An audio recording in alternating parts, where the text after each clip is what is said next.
नमस्कार। भारत वैसे संस्कारों का देश है, लेकिन कहीं ना कहीं बच्चे जो है अपने माँ बाप को भूल जाते हैं बड़े होने के बाद। लेकिन उनकी मिसाल आपको बता दें, संगीता सक्सेना है। वो कहीं ना कहीं अपने बच्चे का जन्मदिवस है वो ओल्ड एज होम में मनाने का काम कर रही हैं। उन माँ बाप को जिन्होंने बच्चों ने छोड़ दिया, उनकी मुस्कान को लाने का काम कर रही हैं। बाकी आप देखें, तमाम यहाँ पर लोग जो है सेलिब्रेट करने के लिए यहाँ पर पहुँचे हैं। बातचीत कर लेते हैं, कैसा लगता है। देखिए, लगातार शहर में और पूरी देश की बात करें, ऐसे कुछ बच्चे हैं जो कि अपने माँ बाप को कहीं ना कहीं छोड़ देते हैं उस कंडीशन में, जब कहीं ना कहीं माँ बाप को बच्चों का कहीं ना कहीं सहारा चाहिए होता है। लेकिन आप देख सकते हैं, ओल्ड एज होम में हम मौजूद हैं, सेक्टर 19 फरीदाबाद में। और यहाँ पर तमाम वो माँ बाप हैं जिन्हों के बच्चों ने कहीं ना कहीं उस जिम्मेदारी को निभाना चाहिए था, लेकिन वो जिम्मेदारी नहीं निभा रहे। लेकिन उनकी मुस्कान का लाने का काम जो है कहीं ना कहीं हमारे साथ संगीता सक्सेना जी हैं वो कर रही हैं। जी मैम, नमस्कार। हाँ जी, नमस्कार जी। आज जो है ओल्ड एज सेक्टर 19 में आप स्थित हैं। आज तमाम जितने भी बुज़ुर्ग हैं उनकी मुस्कानों को आपने लाने का काम किया, क्या कहेंगे। हाँ, ऐसा है कि कम से कम 20 साल से हम यहाँ आ रहे हैं और हमारे छोटे छोटे बच्चे थे तब भी वो आते थे और बुज़ुर्गों को अपने बर्थडे में कुछ ना कुछ उनसे आशीर्वाद लेके जाते थे। तो मेरे बड़े लड़के ने ही कहा कि मम्मी, मैं तो यहाँ बैठा हूँ, आप इस बार किसी होटल में जाके दोस्तों के साथ नहीं मनाओ, उसी वहाँ पे आप वृद्धाश्रम में जाओ और आप एक संस्था खोलो। और मैंने एक संस्था खोल दी एक्मे फिल्म्स के नाम से, एक्मे फाउंडेशन के नाम से। और उसका ये आज पहला फंक्शन हमने किया कि उसके कहने पे उसने पैसे भी भेजे हमें कि हमारा बर्थडे यहाँ पर मनाओ।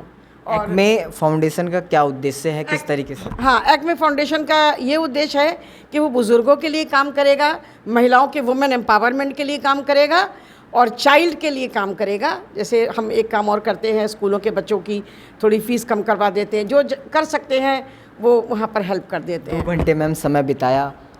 सभी जो बुज़ुर्ग हैं यहाँ पर, हाँ, महिलाएं भी हैं, पुरुष भी हैं, तो कैसा लगा, कैसा मैम वो अनुभव आप मुझे, मैं एक प्रेरणा, मतलब मैं एक मैसेज देना चाहूँगी कि हम लोग अपना फ्रेंड सर्कल को बुला लेते हैं, थोड़ी सी खुशी, क्या थोड़ा काम भी बढ़ जाता है।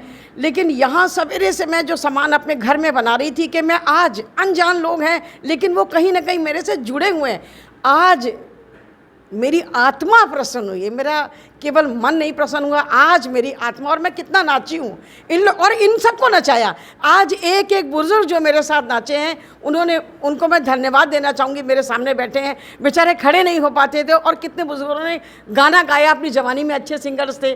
तो आज उनके चेहरे पर, क्योंकि खुशी तभी आती है जब हम दूसरे को खुश करते हैं। और एक बात और कहना चाहूँगी, बहुत धन्यवाद देना चाहूँगी अपने इस बेटे का। ये जो बेटा है ये उसका पक्का दोस्त है, इसका नाम आप पूछ सकते हैं, विनय है इसका नाम। और ये दोनों, मतलब आप ये कह सकते हैं कि 2 शरीर और 1 आत्मा है। तो मैंने इसको बुलाया है, बहुत बड़ा इंडस्ट्रियलिस्ट है लेकिन ये अपने काम छोड़ करके यहाँ आ गया। और एक मेरी ये फ्रेंड है और छोटी बहन है, इनका नाम है नेहा माथुर। ये एजुकेशनिस्ट हैं और बहुत बिजी हैं, लेकिन ये भी इन्होंने कहा कि मैं इस संस्था से जुड़ूंगी। तो ये भी डायरेक्टर है हमारी संस्था की और उन्होंने सारा ऑर्गेनाइज़ किया है, सारा इनका आइडिया था और हम लोगों ने दोनों ने मिलकर किया और हमें बहुत बहुत अच्छा लगा। और हर एक को ऐसे ही बर्थडे मनाना चाहिए। नेहा मैम, क्या कहेंगे। आज जितनी खुशी हुई, इससे पहले तो जितना भी बर्थडे बनाया उस हिसाब से उतनी खुशी हमें नहीं मिली थी। दूसरा ये है कि बहुत ज़्यादा आजकल क्या मॉडर्नाइजेशन हो रहा है, वेस्टर्नाइजेशन हो रहा है और कहीं ना कहीं सोच बदल रही है बच्चों की। तो हम कहते ही हैं सब चीज़ की, बच्चों की सोच बदल रही है, मगर कहीं ना कहीं हम बड़ों की भी सोच बदल रही है। हम भी बच्चों पे डिपेंडेंट नहीं रहना चाहते, हम भी इंडिपेंडेंट होना चाहते हैं। और उसका मतलब ये नहीं है कि अगर हम यहाँ आ गए, इस संस्था में आ गए, तो हमें बच्चों ने छोड़ दिया। नहीं, हम बच्चों से अभी भी जुड़े हैं। ऐसा नहीं है कि हमारा जुड़ाव ख़त्म हो गया, ऐसा नहीं है। मगर हाँ, हमें जो अपनी इंडिपेंडेंस की खुशी होती है, अपनी इंडिविजुअलिटी की खुशी होती है। मुझे तो आज एक गाना याद आ रहा था, एकला चलो, किसी पे डिपेंडेंट मत रहो। जितनी खुशहाल ज़िंदगी आपकी यहाँ है ना, शायद उतनी खुशहाल ज़िंदगी शायद बच्चे भी अपनी ज़िंदगी में वो हो जाते हैं, क्योंकि उनकी रिस्पॉन्सिबिलिटी भी बढ़ जाती है। हमें ये समझना चाहिए। उनकी भी रिस्पॉन्सिबिलिटी अपनी वाइफ के प्रति बढ़ जाती है, अपने बच्चों के प्रति बढ़ जाती है। उससे हमें बुरा नहीं मानना चाहिए, शायद हमने भी ऐसा किया हो, तो हमें ये चीज़ का बिल्कुल भी अफसोस नहीं होना चाहिए।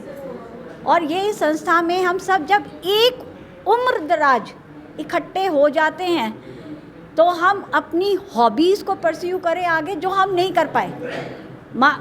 एक माँ है, उसकी पूरी ज़िंदगी कट जाती है, मेरा बच्चे ने पढ़ाई करी, मेरे बच्चे ने खाना खाया, सवेरे जाना है, मेरे बच्चे को मैंने टिफ़िन बनाया, मेरे पति का, मेरे सास ससुर का, यही ज़िंदगी बीत जाती है। ये टाइम आपको मिला है, इसको यूटिलाइज़ करिए, अपनी खुशी में बदलिए, हॉबीज़ परस्यू करिए। जो करना चाहते थे ज़िंदगी में, जो नहीं कर पाए, प्लीज़ अब करिए। मेरा तो यही वो है, किसी चीज़ का कोई अफसोस नहीं, बस खुश रहिए। आज़ाद महसूस करिए, अपनी इंडिविजुअल सेल्फ को कामयाबी की तरफ बढ़ाइए। जो नहीं कर पाए, जो चाहते थे ज़िंदगी में, वो करिए, आगे बढ़िए, बस। देखिए, नेहा जी का कहना था अगर जवानी में कुछ नहीं कर पाए तो बुढ़ापे में भी वो कर सकते हैं, लेकिन बच्चों के साथ ना रहकर भी और खुश रह सकते हैं। ये जो है ओल्ड एज होम ये सिखाता है। तो आप मैम अंत में सभी को क्या मैसेज देना चाहेंगे? हाँ, अंत में मैं सभी को ये मैसेज देना चाहूँगी कि जीवन का एक ही उद्देश्य है। क्या उद्देश्य है? पैसा कमाना? नहीं। बहुत बहुत पैसे वाले भी बहुत दुखी रहते हैं। अगर पैसे से खुशी आती तो गरीब के घर में कभी हंसी नहीं गूंजती और अमीरों के घर में कभी रोने की आवाज़ नहीं आती। तो पैसे से खुशी नहीं आती, पैसे से साधन आ सकता है। खुशी तो मन में होती है, आपकी आत्मा तब खुश होती है जब आप अच्छे काम करते हैं। और करके देखिए, आप लोगों को खुश करिए, खुशी भगवान आपको देगा, वही खुशी 4 गुने लौट के आती है। तो मैं सोसाइटी को भी मैसेज देना चाहूँगी कि सेल्फिश ना हो करके अगर आप अनकंडीशनल लव लोगों को देते हैं और इंसानियत करते हैं तो आपके घर में ईश्वर का वास होता है और अपने आप आपके घर में आशीर्वाद बरसता है। सबको सोसाइटी में एक करके एक का हाथ अगर पकड़ेंगे तो पूरी सोसाइटी हमारी अच्छी हो जाएगी। हर आदमी अच्छा है, उसमें जो आदमी से आपको परेशानी है ना, आप उसकी परेशानी को मत देखो, उंगली मत दिखाओ, आप उसकी अच्छाई देखो। हर आदमी में, आप भी तो पूरे तरीके से अच्छे नहीं हो, आप उसकी बुराई कर रहे हो सकता है आपके अंदर भी तो बुराई हो।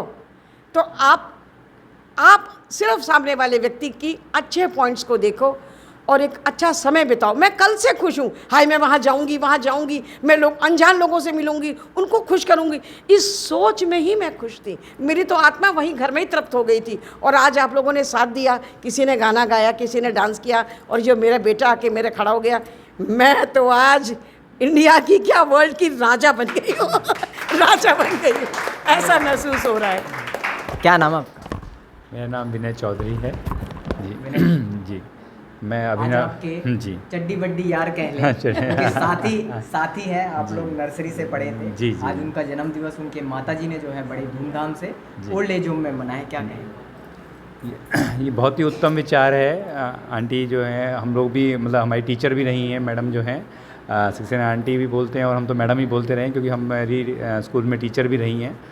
और अभिनव जो है मेरे साथ अभी वो यहाँ नहीं है उपस्थित क्योंकि वो यूएसए में है, और मगर अभी हमने उनसे बात भी की और उसको भी बड़ी खुशी है। उसी का ये सुझाव था कि हम जो है सब लोग मिलकर जो है ओल्ड एज होम में जाकर इस बर्थडे के उस सेलिब्रेशन को जो है वहाँ पर मनाएं।